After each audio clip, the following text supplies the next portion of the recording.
Assalamualaikum warahmatullahi wabarakatuh. Saya Nazwa Ananda Mesa, nomor BP 22 jurusan TKBN. Kali ini saya akan memaparkan materi simulasi dari mata kuliah Dasar-Dasar Industri 4.0 dengan dosen pengampu Ibu Suci Oktriviarani MMT.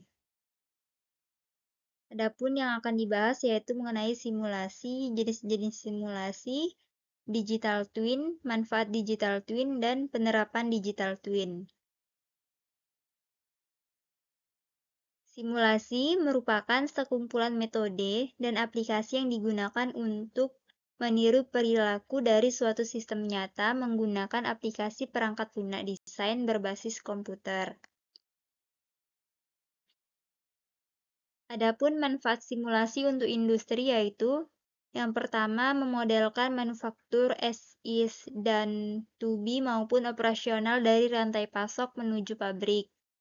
Melakukan evaluasi kemampuan produksi dari desain produk baru. Membantu rekayasa sistem dan proses produksi baru. Yang keempat, mengembangkan maupun validasi data untuk membuat produk baru.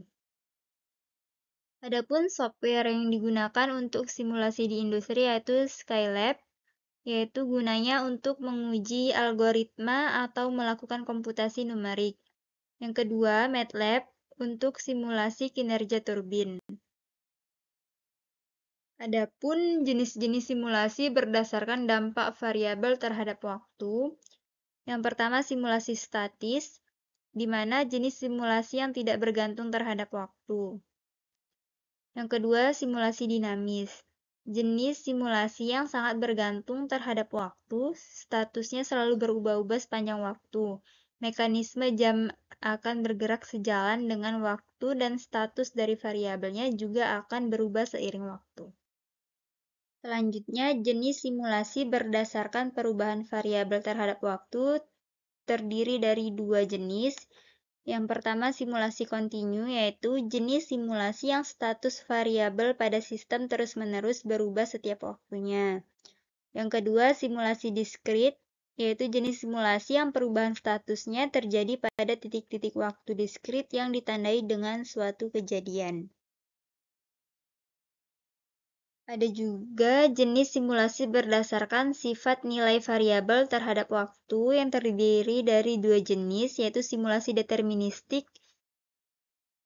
adalah jenis simulasi yang nilai parameternya konstan. Simulasi deterministik ini hanya perlu dijalankan sebanyak satu kali untuk mendapatkan output yang optimal. Kemudian ada simulasi stokastik, yaitu jenis simulasi yang nilai parameternya berubah-ubah. Simulasi stokastik harus dijalankan secara berulang untuk mendapatkan hasil yang akurat. Selanjutnya yaitu digital twin. Merupakan sebuah model virtual berbentuk 3D yang dapat membantu manusia mengumpulkan informasi berbasis data dan prediksi yang akurat guna melakukan pengambilan keputusan yang berpengaruh pada produktivitas perusahaan. Bagaimana digital twin bekerja? Jadi, digital twin bekerja sebagai jembatan antara dunia nyata dengan dunia digital. Kemudian sensor yang terpasang pada sebuah mesin berfungsi untuk mengumpulkan data, mendeteksi kerusakan, dan mengetahui kondisi mesin ketika beroperasi. Kemudian, sensor membawa data yang telah terkumpul ke dalam sistem berbasis cloud yang sudah terhubung dengan software khusus yang terintegrasi dengan mesin tersebut. Dan data dianalisa secara real-time dimanapun dan kapanpun.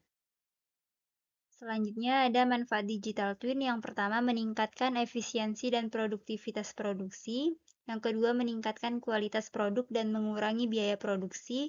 Dan yang ketiga, memungkinkan perbaikan proses produksi dan pengembangan produk yang lebih efektif. Adapun komponen utama untuk membangun digital twin yaitu yang pertama Internet of Things atau IoT, Metaverse, dan Artificial Intelligence atau AI. Jadi tanpa salah satunya digital twin tidak dapat terbentuk.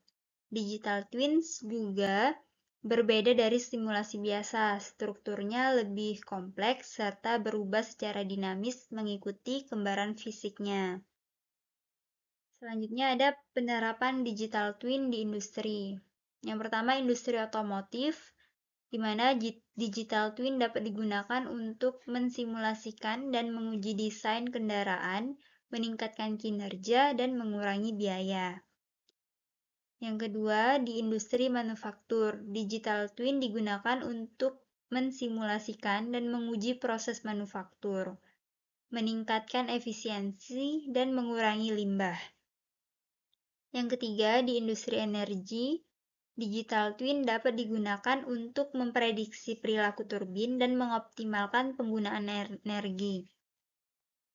Yang terakhir, di industri dirgantara, digital twin digunakan untuk mensimulasikan atau menguji desain pesawat guna mengurangi kesalahan dan meningkatkan keselamatan. Adapun perbedaan dari simulasi tradisional dengan digital twin.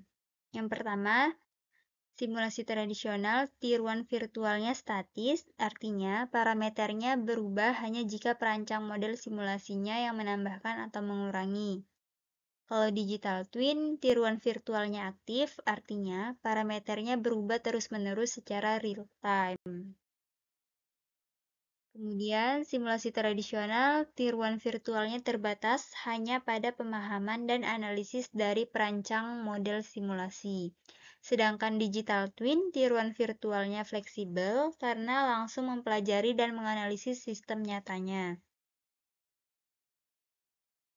Tiruan virtualnya berorientasi hanya pada produk atau proses untuk simulasi tradisional, sedangkan digital twin, tiruan virtualnya berorientasi pada bisnis dan melibatkan seluruh stakeholder.